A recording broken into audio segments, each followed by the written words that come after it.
అందరికీ నమస్తే అండి.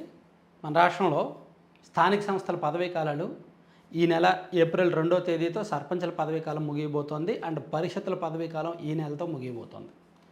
అండ్ పట్టణ స్థానిక సంస్థలు అంటే మున్సిపాలిటీలు, ఈ నగరపాలక సంస్థ మేయర్లు, కార్పొరేటర్లు వాళ్ళ పదవీ కాలం ఈ ఏడాది నవంబర్తో ముగియబోతోంది.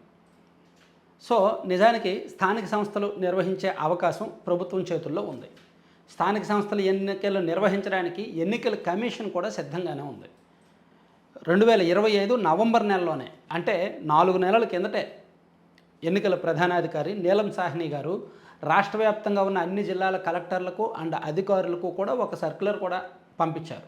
పోలింగ్ బూతులు సిద్ధం చేసుకోండి, ఓటర్ల జాబితాలు ఫైనల్ సిద్ధం చేసుకోండి, రాజకీయ పార్టీలతో మీటింగులు పెట్టుకోండి, సో ఎన్నికల నిర్వహణకు ఏ క్షణమైన షెడ్యూల్ రిలీజ్ చేస్తాం, మీరు సిద్ధంగా ఉండండి అని. కానీ ప్రభుత్వం సిద్ధంగా ఉంటే సో ఎన్నికల సంఘం ఏం చేస్తుందంటే యాజ్ పర్ షెడ్యూల్ వాళ్ళ పని వాళ్ళు చేసుకుంటూ వెళ్ళిపోతారు. ప్రభుత్వం ఇప్పుడు నిర్వహణకు సిద్ధంగా లేదనుకోండి, సో ఆ విషయం ఎన్నికల సంఘానికి తెలియజేస్తే ఎన్నికల సంఘం కూడా ఇంకేం చేయలేదు. సో ఇక్కడ ఎన్నికలు నిర్వహించడానికి ప్రభుత్వం సిద్ధంగా లేదు.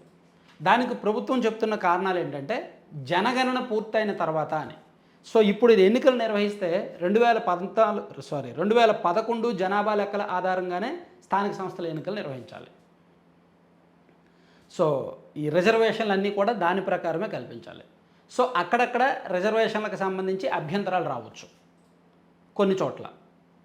సో డీలిమిటేషన్ ఏమీ జరగలేదు కాబట్టి ఇప్పుడు ఆల్రెడీ జనగణన మొదలవుతోంది కాబట్టి 2027 నాటికి జనగణన ముగుస్తుంది కాబట్టి జనగణన ముగిసిన తర్వాత తాజాగా ఈ డీలిమిటేషన్లు అండ్ రిజర్వేషన్ల ప్రక్రియ పూర్తి చేసి అప్పుడు స్థానిక సంస్థల ఎన్నికలకు వెళ్ళాలి అనేది ప్రభుత్వ ఆలోచన. కానీ ఇక్కడ గ్రౌండ్ లెవెల్లో ఉన్న క్యాడర్, అధికార పార్టీ క్యాడర్ ఏం కోరుకుంటున్నారంటే ఇప్పుడు ఎన్నికలు నిర్వహిస్తే ప్రభుత్వం ఇంకో 3.5 ఏళ్ళకు పైగా అధికారంలో ఉంటుంది కాబట్టి గ్రౌండ్ లెవెల్లో ఒక 70 to 80% గెలిచే అవకాశం ఉంటుంది కాబట్టి పార్టీ అధికారంలో ఉంటుంది, మేము కూడా కింది స్థాయిలో పదవుల్లో ఉంటాము, బాగుంటుంది, గ్రామాల్లో కానీ పట్టణాల్లో కానీ అభివృద్ధి పనులకు బాగుంటుంది అనేది గ్రౌండ్ లెవెల్లో ఆలోచన. ఇక్కడ టీడీపీ అంటే చంద్రబాబు గారు హయాంలో ఆయన గత 25 ఏళ్లలో చూసుకుంటే ఆయన హయాంలో ఒక్కసారి స్థానిక సంస్థల ఎన్నికలు జరిగాయండి. 2001, 2002 ఆ టైంలో మాత్రమే స్థానిక సంస్థల ఎన్నికలు జరిగాయి. ఆ తర్వాత ఆయన హయాంలో ఎప్పుడూ స్థానిక సంస్థల ఎన్నికలు జరగల. 2006-7లో రాజశేఖర రెడ్డి గారు ఉన్నారు. 2013-14లో స్థానిక సంస్థల ఎన్నికలు జరిగేసరికి కాంగ్రెస్ అధికారంలో ఉంది. 2018-19లో నిర్వహించే అవకాశం ఉన్నప్పటికీ చంద్రబాబు గారు సీఎంగా ఉన్నప్పటికీ నిర్వహించలేదు. ఎందుకంటే అప్పుడు సార్వత్రిక ఎన్నికలకు సిద్ధమవుతున్నారు కాబట్టి ఈ టైంలో ఎందుకు అనుకున్నారు. 2014 సార్వత్రిక ఎన్నికలకు ముందే ఈ మున్సిపల్ ఎలక్షన్స్ అండ్ స్థానిక సంస్థల ఎన్నికలు జరిగాయి. యాజ్ పర్ షెడ్యూల్ అయితే 2018లోనే నిర్వహించేయచ్చు, కానీ అప్పుడు ప్రభుత్వం ముందుకు వెళ్ళాలి. ఆ తర్వాత జగన్మోహన్ రెడ్డి గారి అధికారంలోకి వచ్చాక 2020-2021లో స్థానిక సంస్థల ఎన్నికలు నిర్వహించారు. సో దాంతో వైసీపీ ఏకపక్షంగా స్థానిక సంస్థల ఎన్నికలు జరిగాయి. వాళ్ళు ఏకగ్రీవాలు, చాలా వరకు బలవంతపు ఏకగ్రీవాలు జరిగాయి. చాలా చోట్ల టీడీపీ వాళ్ళు, ఎక్కడైనా టీడీపీ వాళ్ళు జనసేన వాళ్ళు పోటీకి దిగినా వాళ్ళని కిడ్నాప్ చేసి, వాళ్ళని బెదిరించి, వాళ్ళని భయపెట్టి, వాళ్ళ మీద తిరగబడి, వాళ్ళ మీద కేసులు పెట్టి చాలా చోట్ల ఏకపక్షంగా ఎన్నికలు నిర్వహించారనమాట 2021 ఆ టైంలో. సో ఇప్పుడు దానికి ప్రతీకారంగా ఎలాగా కూటమి అధికారంలో ఉంది కాబట్టి గతంలో వైసీపీ వాళ్ళు ఎలా చేశారో మేము ఇప్పుడు అలాగే చేసైనా సరే అధికారం దక్కించుకోవాలి అనేది టీడీపీ అండ్ జనసేన కార్యకర్తల ఆలోచన. కానీ అందుకు ప్రభుత్వం సిద్ధంగా లేదన్నమాట. సో ఇక్కడ చంద్రబాబు గారితో సమస్య ఏంటంటే ఈ నాంచడాలు అండ్ సున్నితమైన అంశాలను ఆయన డెసిషన్ తీసుకోరు. ఇటువంటి అంశాల్లో ఆయన ఎప్పుడూ స్పీడ్ డెసిషన్స్ ఉండవు, వాయిదాలు వేస్తూ వెళ్ళిపోతారనమాట, ప్రత్యేక అధికారులను పెట్టేస్తూ ఉంటారు. అందుకే ఆయన గత 25 ఏళ్లలో చంద్రబాబు గారు దాదాపుగా 10 ఏళ్లకు పైగా సీఎంగా చేస్తే ఒక్కసారి స్థానిక సంస్థల ఎన్నికలు జరిగాయి.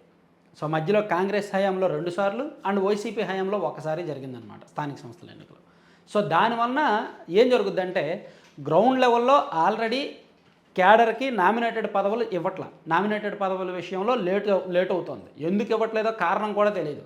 ఏదో కసరత్ అంటారు, వడపోత అంటారు, సర్వేలు అంటారు, ఐవీఆర్ఎస్ అంటారు. ఈ రీజన్ ఏదో మరీ సిల్లీ రీజన్స్ అనమాట. అధికారంలోకి వచ్చిన 21 నెలలైనప్పటికీ గ్రౌండ్ లెవెల్లో పనిచేసిన కార్యకర్తలను, సరైన వాళ్ళని, ద్వితీయ శ్రేణి నాయకుల్ని గుర్తించి ఇప్పటికీ కొన్ని ఏఎంసీ పదవులు, కొన్ని డైరెక్టర్ పదవులు, కొన్ని దేవాలయాల చైర్మన్ డైరెక్టర్ పదవులు, బోర్డులు నియమించలేదంటే సో ప్రభుత్వం ఎంత నాంచుతోంది అనేది అర్థం చేసుకోవచ్చు. సో ఒకవైపు నామినేటెడ్ పదవుల విషయంలో అలా ఉంటే, ఇప్పుడు స్థానిక సంస్థల ఎన్నికలు కూడా లేకపోవడం వలన చాలామంది రాజకీయ నిరుద్యోగులు ఉంటారు కదా అనేది కూటమి వర్గాలు గ్రౌండ్ లెవెల్ ఫీడ్బ్యాక్ అనమాట. సో ఇదే అభిప్రాయం ఎమ్మెల్యేల దగ్గర ఉంది. ఈ మధ్య సీఎం గారు ప్రతి జిల్లా ఎమ్మెల్యేలు అండ్ జిల్లా అధికారులతో భేటీ అవుతున్నప్పుడు కూడా ఈ చర్చ వస్తోంది. స్థానిక సంస్థల ఎన్నికలు నిర్వహిస్తే బాగుంటుందని చెప్పి ఎమ్మెల్యేలు అందరూ అడగడం. వాళ్ళ ఆలోచన ఏంటంటే, అంటే పార్టీ పరంగా ఎమ్మెల్యేలు అండ్ గ్రౌండ్ లెవెల్ కేడర్ ఆలోచన. సీఎం గారు, డిప్యూటీ సీఎం గారు నిన్నగాక మొన్న ఒక మాట చెప్పారు. 2028 డిసెంబర్ నాటికి రాష్ట్ర వ్యాప్తంగా ప్రతి గ్రామంలో కూడా 100% రోడ్లు వేసేస్తాము అండ్ ప్రతి ఇంటికి కూడా నీటి సౌకర్యం కల్పిస్తాము అని చెప్పారు. సో ఇది లోకల్ బాడీస్ ఆధ్వర్యంలో జరిగితే, ఆ లోకల్ బాడీస్ అధికార పార్టీ వాళ్ళే ఉంటే సో ఆ రిజల్ట్ గ్రౌండ్ లెవెల్లో బాగుంటుంది కదా అది అనేది ఎమ్మెల్యేలు అండ్ గ్రౌండ్ లెవెల్ ద్వితీయ శ్రేణి నాయకుల ఆలోచన. ఆ ఆలోచనకు భిన్నంగా పెద్దల ఆలోచన ఉంది. ఎందుకంటే రిజర్వేషన్లో సున్నితమైన అంశం, ఎవరైనా కోర్టుకు వెళ్తే లేట్ అవుద్ది, అలాగే డీలిమిటేషన్ జరగాలి, జనగణన జరగాలి, అందుకని లేట్ చేస్తున్నారు. సో ఇక్కడ క్యాడర్ అభిప్రాయం ఒకలా ఉంటే పెద్దల అభిప్రాయం మరోలా ఉంది. దానివలన చంద్రబాబు గారే అంటే ఆయన నాంచుతారు, ఆయన లేట్ చేస్తారు, ఆయన హయాంలో ఎప్పుడు కూడా జరగవు అనే ఒక అపవాదం అయితే ఎదుర్కోవాల్సి వస్తుందన్నమాట.